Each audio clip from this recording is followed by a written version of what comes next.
Hey, it's me. Look, it's light out. It's kind of weird working on music during the daytime.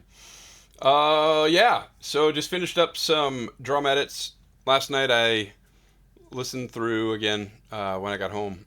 Just things that I wanted to change.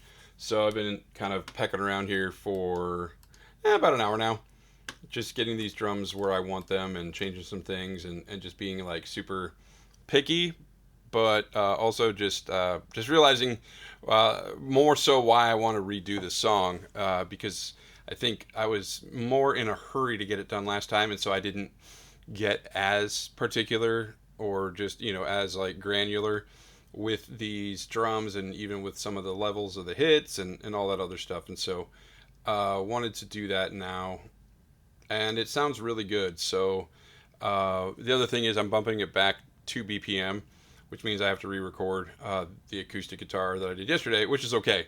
Well, we'll find out how long it takes. But anyways, I'm gonna do that. I'm not gonna record that because you've already seen me recording the guitar part. But just want to let you know I'm doing that, and then we'll get into. I'll probably let on some bass because today feels like a good bass day. It's Sunday. Feels like a good bass day. So yeah, we'll get going on that and come back when we're ready to do the bass guitar. And the acoustic guitar is recorded and also edited. And I might have to, depending on, I don't know, I've got pretty decent computer I'm running this off of. But if I've got too many plugins already active, then I might have to deactivate some of them while I'm tracking, so I don't have any latency. But all that to say, I did throw a 7-band EQ on it, and then this channel strip that kind of acts as my compressor, which I might switch that out for something else because I don't really need anything else out of that. And then the Maserati acoustic guitar, like it's kind of like an exciter. And then this guy right here, this is the NS1 noise suppressor from Waves. And what's cool about it, and I heard it was either Charlie Puth or Cody Fry kind of singing its praises on a podcast interview they did. I can't remember which one, probably maybe even both of them. But essentially, what I did was I went into. Let me get rid of this. So this purple track here is the acoustic, and I just wanted to mess around because like I've never taken a class on this or really had anyone show me much of anything other than how to set up the each individual track and things like that.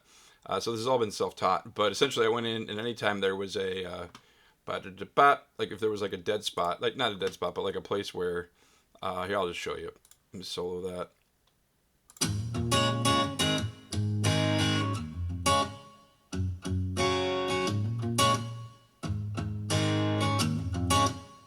So that is where I just cut out the like that kind of like the quiet spot there.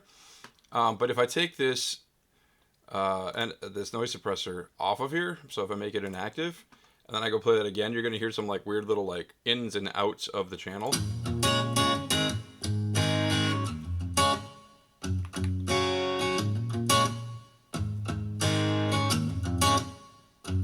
Actually, you don't hear it that bad there.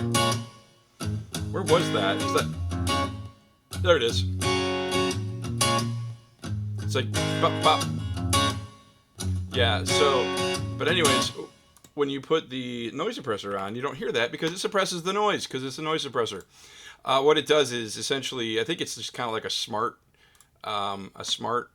plug-in where it knows it knows the instrument that it's supposed to be, like whatever filtering, and then it kind of like finds those frequencies, but then the other kind of like outside, kind of like outlier frequencies, it just suppresses them. And so it's really cool, and you can turn up the different levels on it. But if you turn it up too high, like I've got it at 30 right now, if you turn it up too high, it's going to start knocking down your top end, and you don't want that because then it doesn't sound like, what you're. First of all, you buy a expensive guitar and you use an expensive mic through an expensive interface, and then all of a sudden now it sounds like you're playing like a Walmart guitar like through a I don't know, boombox. I don't know. That's a horrible analogy. Anyways, sorry. So yeah, now it is time for the bass, and the bass is again. It's like my favorite in the world, but it is being suppressed right now because the guitar channel is being soloed. So I got to turn this up.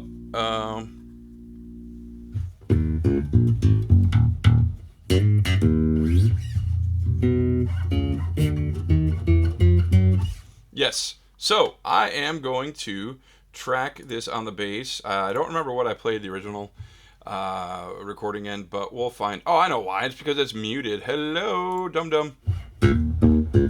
Yeah, now it's way too hot, so I got to turn the gain down. So yeah, we're gonna give that a shot here in just a second. Stand by. Okay, we've got everything done with, like I said, the acoustic track.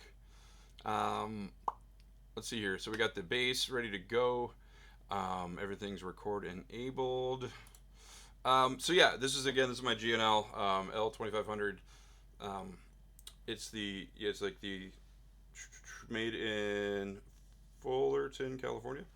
So really nice bass, better than probably I deserve, honestly. But it just sounds really good.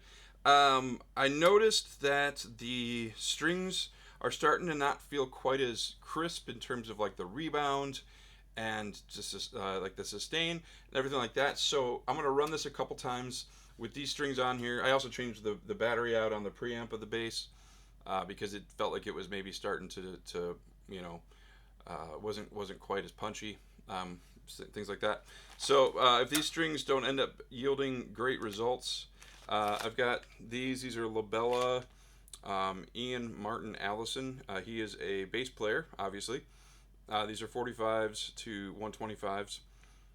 He actually is out on the road right now with Ben Rector, and really great bass player. Just a the kind of guy you'd want on the road with you. And he's replacing Sweet Kevin McIntyre, who was Ben's bass player forever. Now he's out with Keith Urban. So whatever, man.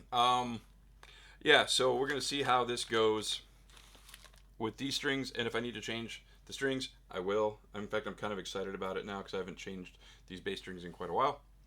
So, and if you're like, dude, why do you keep telling us about like the different things you're using?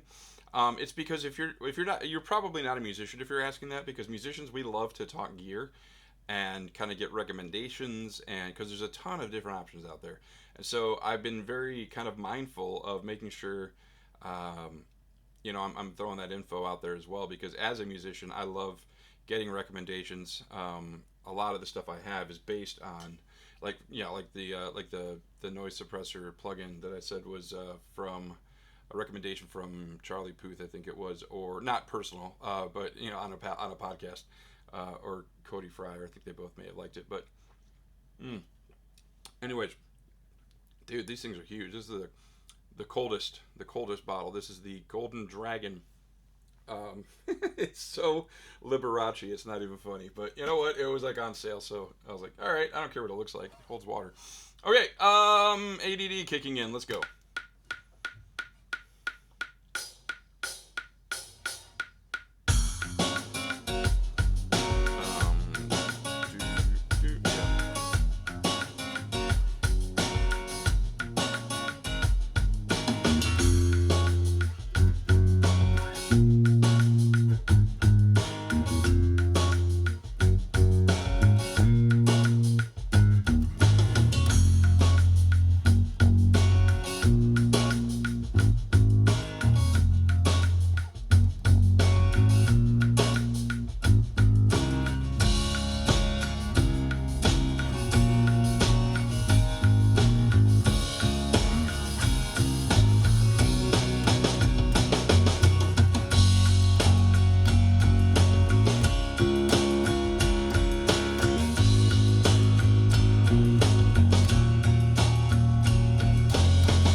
Yeah, I don't know. I'm gonna play around with it. I really don't remember that bass line at all. I recorded it last May or June, so and I haven't played bass live when I've played it because I've been playing my acoustic and singing. But I'm gonna work that out a little bit, and I don't know how much else we're gonna get done tonight. It's 7:15 now, so I spent pretty much the whole day from 1 o'clock until now, so about 6 hours with a dinner break in there. So I don't know, we'll see. But yeah, we're gonna keep rolling here. So another tip from me. That is, don't go 3 weeks without playing the bass and then expect that you're going to play like you do when you're playing regularly. Because, yeah, my fingers are not cooperating with me today. So I'm going to try this again. But, yeah, I think starting tomorrow, I'm going to do daily bass exercises because, yeah, this is getting frustrating, honestly. So let's try again. But I keep playing like it's just almost like they're just a little bit late, and it's just because the muscles. And actually, my hands start to cramp up as I'm doing that. So we're just gonna try again.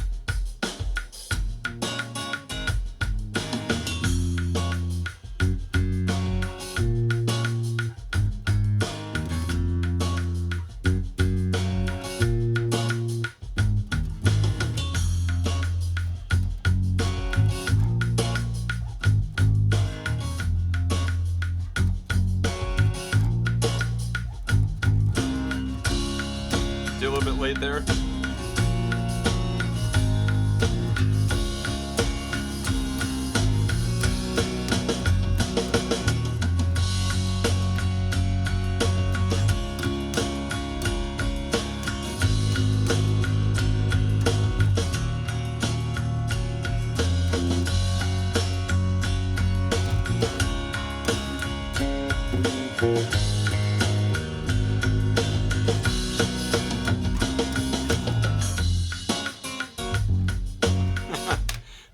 Okay, so I think I'm going to make an executive decision here, and that is, well, I'm the only one here, so um, I am going to call tonight and maybe go play some songs at a local watering hole.